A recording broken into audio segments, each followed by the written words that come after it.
नमस्कार दोस्तों, मेरा नाम है सोनू। तो आज का हमारा जो टॉपिक है इसमें हम कंप्यूटर मेमोरी और स्टोरेज से रिलेटेड जो है क्वेश्चंस करने वाले हैं, जो कि कंप्यूटर से रिलेटेड चाहे कोई भी एग्जाम हो उसमें आपका मेमोरी नाम का जो चैप्टर होता है उससे एक या दो क्वेश्चन आपके जरूर पूछे जाते हैं। तो चलिए शुरू करते हैं बिना ज़्यादा समय लिए इस वीडियो को। सबसे पहला प्रश्न आपसे पूछा गया है MAR स्टैंड फॉर। तो कंप्यूटर मेमोरी में MAR की फुल फॉर्म क्या होती है? MAR की फुल फॉर्म होती है मेमोरी एड्रेस रजिस्टर, यानी कि ऑप्शन ए आपका सही है। दूसरा प्रश्न है which type of ROM can be erased by an electrical signal, यानी कि कौन सी रोम ऐसी होती है जिसके डेटा को हम इरेज कर सकते हैं इलेक्ट्रिकल सिग्नल के माध्यम से। तो इसका जो सही उत्तर है वो है ऑप्शन डी, ईईपी रोम। ईईपी रोम की फुल फॉर्म होती है आपकी electrically erasable programmable read only memory. इसका नाम में ही जो है इलेक्ट्रिकली इरेजेबल होता है, इसलिए इसका जो डेटा होता है उसे हम इलेक्ट्रिकली सिग्नल के माध्यम से इरेज कर पाते हैं। तीसरा प्रश्न है the program which are as permanent as hardware and stored in ROM is known as, इनके जो प्रोग्राम परमानेंटली तौर पर आपके हार्डवेयर डिवाइसेस के अंदर जो है स्टोर कर दिया जाता है, रोम के अंदर स्टोर कर दिया जाता है परमानेंट तौर पर, उस प्रोग्राम को, उस सॉफ्टवेयर को हम क्या बोलते हैं? तो उस सॉफ्टवेयर या प्रोग्राम को हम फर्मवेयर बोलते हैं। फर्मवेयर का मतलब मैं आपको समझा देता हूँ। जैसे आपका जो रिमोट है, टीवी का जो रिमोट आपने देखा होगा, आप जानते हैं जब आप एक बटन दबाते हैं तो आपका चैनल एक पर चला जाता है। आप स्विच ऑफ करना चाहते हैं आप, तो आप रेड बटन पर क्लिक करते हैं। तो आपका जो रिमोट है वो भी जो है प्रोग्राम किया गया होता है। उसमें भी जो है कंपनी में जब वो प्रोडक्ट बनाया जाता है तो उसके अंदर जो है परमानेंटली तौर पर एक आईसी लगाई जाती है, एक चिप लगाई जाती है। उस चिप में वो फर्मवेयर जो प्रोग्राम होता है वो डाल दिया जाता है, जिससे लाइफ टाइम वो रिमोट जो है एक ही प्रोग्राम पर काम करता रहता है। चौथा प्रश्न है one nibble is equal to how many bits, यानी कि एक निबल कितने बिट के बराबर होता है? तो आप सभी जानते हैं कि एक निबल में जो है 4 बिट होती हैं, तो इसका सही उत्तर है ऑप्शन ए। पांचवा प्रश्न है data and program stored in dash memory when the processor use them, यानी कि डेटा और प्रोग्राम जो है किस मेमोरी में स्टोर होते हैं जब प्रोसेसर उनका इस्तेमाल करता है। यानी कि आपका जो माइक्रो प्रोसेसर होता है जब वो उन प्रोग्राम का, उस डेटा का इस्तेमाल करता है तो वो किस मेमोरी में जाता है? तो जो आपका डेटा होता है वो आपकी मेन मेमोरी के अंदर जाती है, यानी कि आपकी जो रैम होती है, सारा का सारा जो आपकी हार्ड डिस्क का डेटा होता है वो आपकी रैम के अंदर जाता है। वहाँ पर जो आपका सीपीयू होता है, जो इसे हम प्रोसेसर बोलते हैं, वो प्रोसेसर क्या करता है, उस सारे डेटा को प्रोसेस करता है, उसका इस्तेमाल करता है। वहाँ पर उसको जो प्रोसेसर के माध्यम से रीड किया जा सकता है, राइट किया जा सकता है, बदला जा सकता है। तो ये सारा काम जो कहाँ पर होती है, आपकी मेन मेमोरी के अंदर होता है, जिसे हम प्राइमरी मेमोरी भी बोलते हैं, जिसे हम रैम भी बोलते हैं। छठा प्रश्न है bit is a short form of, यानी कि बिट जो है किसका छोटा रूप है? तो बिट जो है शॉर्ट फॉर्म है किसकी? बाइनरी डिजिट की, क्योंकि एक बिट में जो है आपका एक नंबर, एक डिजिट या फिर एक जीरो आपका एक बिट कहलाता है। और निबल आप सभी जानते हैं 4 बिट में एक निबल होता है और 8 बिट में एक बाइट आपका बनता है, यानी कि 2 निबल मिलकर के एक बाइट आपका बनाते हैं। सातवां प्रश्न है the storage which handle data require for process, यानी कि कौन सी स्टोरेज ऐसी है जो डेटा को हैंडल करती है, जिसकी ज़रूरत होती है आपके प्रोसेसर को। मैंने अभी भी बताया था आपको कि प्रोसेसर जब डेटा का इस्तेमाल करता है तो वो सारा डेटा कहाँ पर होता है, उस समय आपकी रैम के अंदर होता है, यानी कि आपकी मेन मेमोरी के अंदर होता है। तो इस प्रश्न को पूरा पढ़ने की ज़रूरत नहीं है, इसका सही उत्तर जो है वो है आपका ऑप्शन डी। जो आपकी रैम होती है उसे मेन मेमोरी भी बोलते हैं, उसे हम प्राइमरी मेमोरी भी बोलते हैं, उसे हम वोलेटाइल मेमोरी, वोलेटाइल यानी कि उसका जो डेटा वो अस्थायी होता है, यानी कि लाइट चले जाने पर उसका सारा का सारा डेटा इरेज हो जाता है, रिमूव हो जाता है, डिलीट हो जाता है। आठवां प्रश्न है रैम इज एक्सपेंडेड एज, यानी कि रैम की फुल फॉर्म क्या है? अभी अभी आपने देखा था कि रैम की फुल फॉर्म होती है रैंडम एक्सेस मेमोरी, यानी कि ऑप्शन सी आपका सही है। नौवां प्रश्न है secondary storage is otherwise called, यानी कि जो आपकी सेकेंडरी स्टोरेज होती है उसे किस अन्य नाम से भी जाना जाता है? तो यहाँ पे ऑप्शन दिए गए हैं ऑक्सिलरी स्टोरेज, यानी कि आपकी जो बाहरी मेमोरी होती है उसे हम ऑक्सिलरी मेमोरी भी बोलते हैं। इसके अलावा इसे हम परमानेंट स्टोरेज भी बोलते हैं, क्योंकि इसके अंदर का डेटा जो है डिलीट नहीं होता है लाइट जाने के बाद, और इसे हम नॉन वोलेटाइल मेमोरी भी बोलते हैं। तो इसका सही उत्तर होगा आपका option C, both A and B. इसे हम ऑक्सिलरी मेमोरी, परमानेंट मेमोरी और नॉन वॉलेटाइल मेमोरी भी बोलते हैं। और ये होती है आपकी हार्ड डिस्क और आपकी जो पेन ड्राइव है, ये सब क्या है आपकी सेकेंडरी स्टोरेज डिवाइसेस कहलाते हैं। मैं जानता हूँ ये जो क्वेश्चन है ये आपको बहुत ही बेसिक लग रहे होंगे, बहुत ही आसान लग रहे होंगे, लेकिन प्रीवियस ईयर के जितने भी एग्जाम हुए हैं उनमें ये क्वेश्चन बहुत बार जो है रिपीट हुए हैं। 10वां प्रश्न है data store in secondary storage is, यानी कि जो सेकेंडरी स्टोरेज होती है मेमोरी आपकी, उसके अंदर जो डेटा होता है वो कैसा होता है। तो मैंने अभी भी बताया कि जो डेटा आपका सेकेंडरी स्टोरेज में होता है वो जो स्थायी होता है, नॉन वॉलेटाइल होती है, यानी कि लाइट चले जाने के बाद वो डेटा डिलीट नहीं होता है। तो इसका सही उत्तर है ऑप्शन डी, वो डेटा आपका परमानेंट होता है, अवेलेबल टिल डिलीशन, जब तक आप उसको खुद जो है मैनुअली डिलीट नहीं करते हो वो डेटा आपकी उस सेकेंडरी स्टोरेज में बना रहता है। 11वां प्रश्न है hard disk use dash for data storage in retrieval, यानी कि जो आपकी हार्ड डिस्क होती है उसमें डेटा को स्टोर करने और रिट्रीव, यानी कि जब आपको डेटा की ज़रूरत होगी उसको वापस से ढूंढ कर लाने के लिए किस चीज़ का इस्तेमाल किया जाता है। तो उसके लिए आप सभी जानते हैं कि जो आपकी हार्ड डिस्क होती है उसके अंदर आपकी मैग्नेटिक डिस्क होती हैं,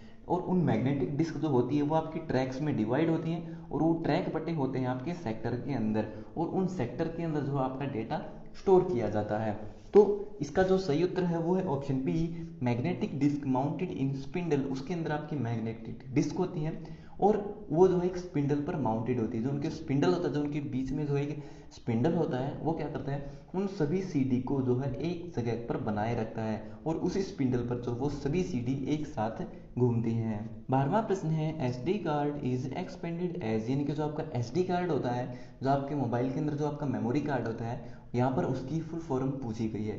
तो एसडी कार्ड की फुल फॉर्म होती है आपकी सिक्योर डिजिटल कार्ड, क्योंकि आपका जो मेमोरी कार्ड होता है उसको जो आप जो है बिना किसी प्रॉब्लम के मोबाइल में से जो है, अगर आपका मोबाइल ऑन है तब भी आप उसको जो अपने मोबाइल से निकाल सकते हैं। तो क्या होता है उसका डेटा डिलीट नहीं होता, खराब नहीं होता। लेकिन जो आपकी पेन ड्राइव होती है उसको अगर आप जो है अपने कंप्यूटर से जो है चलते हुए निकाल लेते हैं, अपने मोबाइल से ओटीजी से निकाल लेते हैं पेन ड्राइव को, तो उसका डेटा जो आपको खराब हो सकता है। लेकिन जो आपका मेमोरी कार्ड होता है उसका डेटा जो है खराब नहीं होता है, तो इसलिए उसे सिक्योर डिजिटल कार्ड बोलते हैं। अगर आप किसी कॉम्पिटिटिव एग्जाम की तैयारी कर रहे हैं और अभी तक आपको कंप्यूटर की बेस्ट बुक नहीं मिली है, तो आज की इस वीडियो में हम आपके लिए लेके आए हैं एक ऐसी ई बुक जिसको पढ़ने के बाद आप किसी भी एग्जाम में आने वाले कंप्यूटर के सभी प्रश्नों को सॉल्व कर सकते हो। अब तक हजारों स्टूडेंट्स इस ई बुक का फायदा उठा चुके हैं। ये ई बुक कवर करती है SSC, CGL, CSSL, railway, bank, DRDO, IT, copper training officer, data entry operator और अन्य सभी जनरल कॉम्पिटिटिव एग्जाम्स को, क्योंकि इस ई बुक में आपको मिलता है 7000 प्लस क्वेश्चन का कलेक्शन, जो कि पुराने कॉम्पिटिटिव एग्जाम्स के क्वेश्चन पेपर से लिए गए हैं। इसमें सभी प्रश्नों को टॉपिक वाइज दिया गया है। पूरे इंटरनेट पर आपको किसी भी अन्य बुक में इतने सारे टॉपिक्स एक साथ देखने को नहीं मिलेंगे। इस ई बुक से आप कम समय में अच्छी तैयारी कर सकते हो। तो देर किस बात की है, अभी चाहिए इस वीडियो की डिस्क्रिप्शन में और पाइए इस ई बुक को बहुत ही अफोर्डेबल प्राइसेस में और निश्चित कीजिए अपनी सफलता को। अगला प्रश्न है the storage capacity of a compact disc is, यानी कि जो आपकी सीडी होती है उसकी स्टोरेज कैपेसिटी होती है, उसके अंदर कितना डेटा हम स्टोर कर सकते हैं। तो उसकी जो स्टोरेज कैपेसिटी होती है आपकी 700 MB। बहुत सारे एग्जाम में आपको 700, 750 या फिर 800 MB, इन तीनों में से कोई भी ऑप्शन अगर आपको देखने को मिल जाए तो वो आपका बिल्कुल सही होगा। 700 से 800 के बीच में कोई भी अगर आपको नंबर मिल जाए सीडी के डेटा स्टोरेज से रिलेटेड तो वो आपका बिल्कुल सही उत्तर होगा। अगला प्रश्न है the storage capacity of a digital versatile disc, यानी कि जो आपकी डीवीडी होती है उसके अंदर हम कितना डेटा स्टोर कर सकते हैं। डीवीडी के अंदर जो है हम एक साथ जो है 4.7 GB जो है डेटा स्टोर कर सकते हैं, और जो आपकी डीवीडी है इसकी खोज हुई थी सन 1995 में, और डीवीडी को बनाने वाली जो कंपनियां थी वो थी आपकी सोनी, फिलिप्स, तोशिबा और पैनासोनिक। अगला प्रश्न है storage capacity of A blue रे डिस्क, जो आपकी ब्लू रे डिस्क होती है उसके अंदर हम कितना डेटा स्टोर कर सकते हैं। तो ब्लू रे डिस्क के अंदर जो हम 25 GB तक जो है डेटा स्टोर कर सकते हैं। अगला प्रश्न है the storage capacity of A common hard disk, जो आपकी हार्ड डिस्क होती है उसके अंदर हम कितना डेटा स्टोर कर सकते हैं। तो आप सभी जानते हैं मार्केट में जो है आजकल अलग अलग साइज की जो है हार्ड डिस्क आपको देखने को मिलती है।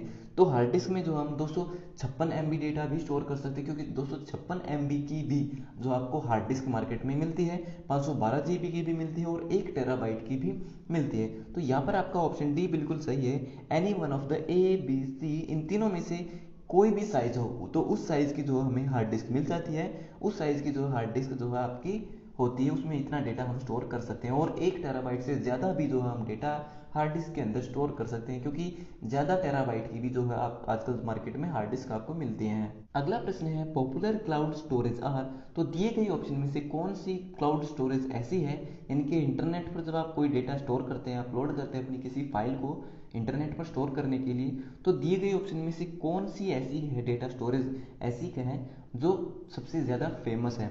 तो माइक्रोसॉफ्ट वन ड्राइव, बहुत से लोग जो है माइक्रोसॉफ्ट वन ड्राइव का इस्तेमाल करते हैं, गूगल ड्राइव जिसका इस्तेमाल मैं खुद करता हूँ, और ये जो PDF आप डाउनलोड करने वाले हैं ये भी गूगल ड्राइव से आप डाउनलोड करेंगे। ऑप्शन सी है ड्रॉप बॉक्स, जो एप्पल आई क्लाउड है, यानी कि एप्पल मोबाइल के अंदर जो है आपको ड्रॉप बॉक्स मिलता है जिसके अंदर जो है आप जो अपना डेटा स्टोर कर सकते हैं। तो यहाँ पर आपका जो ऑप्शन डी है वो बिल्कुल सही है। ये तीनों की तीनों जो है पॉपुलर क्लाउड स्टोरेज जो है फैसिलिटी प्रोवाइड करने वाली कंपनियां हैं, जहाँ पर जो हम अपना डेटा स्टोर कर सकते हैं ऑनलाइन और उसे कहीं पर भी जो है किसी भी डिवाइस के माध्यम से एक्सेस कर सकते हैं। अगला प्रश्न है cloud storage can be access from dash, यानी कि जो आपकी क्लाउड स्टोरेज है, इंटरनेट पर जो आपने डेटा स्टोर किया है उसे आप इस डिवाइस के माध्यम से एक्सेस कर पाएंगे, वापस ले पाएंगे। तो ऑप्शन दिए गए हैं कंप्यूटर या फिर मोबाइल डिवाइस। तो ऑप्शन सी यहाँ पर आपका बिल्कुल सही है, आपका जो है कंप्यूटर के माध्यम से या फिर मोबाइल डिवाइस के माध्यम से। इसके अलावा जो आप लैपटॉप या फिर टैबलेट किसी भी इलेक्ट्रॉनिक डिवाइस के माध्यम से जिसमें जो है इंटरनेट की सुविधा है उसके माध्यम से जो है आप अपनी जो है क्लाउड स्टोरेज को जो है एक्सेस कर पाएंगे। अगला प्रश्न है स्टोरेज विच स्टोर और retains data after power of, इसका यानी कि कौन सी स्टोरेज ऐसी है जिसके अंदर जो डेटा है वो पावर ऑफ, लाइट चली जाने के बाद भी बना रहता है। तो वो जो डेटा होता है वो होता है आपका नॉन वोलेटाइल। नॉन वोलेटाइल यानी कि जो आपकी रोम है, जो आपकी परमानेंट स्टोरेज है, जो आपकी हार्ड डिस्क है, वो क्या है, वो आपकी नॉन वोलेटाइल स्टोरेज है। नॉन वोलेटाइल का मतलब होता है कि उसका जो डेटा है वो स्थायी है, वो जो है लाइट चले जाने पर जो है डिलीट नहीं होता है। तो इसका सही उत्तर होगा आपका ऑप्शन बी। अगला प्रश्न है half byte is known as, यानी कि हाफ बाइट यानी कि आधा बाइट किसके बराबर होता है? ऑप्शन दिए गए हैं डेटा बिट, हाफ बिट या फिर निबल। तो इसका सही उत्तर होगा ऑप्शन डी, हाफ बाइट आपका एक निबल के बराबर होता है, क्योंकि एक निबल में होते हैं आपके 4 बिट और एक बाइट में होते हैं आपके 8 बिट।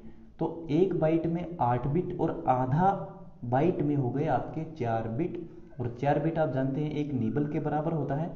तो half byte is known as nibble. अगला प्रश्न है what is the full form of ROM, यानी कि जो आपकी रोम है उसकी फुल फॉर्म क्या होती है? तो रोम की फुल फॉर्म होती है रीड ओनली मेमोरी, यानी कि ऑप्शन ए यहाँ पर आपका सही है।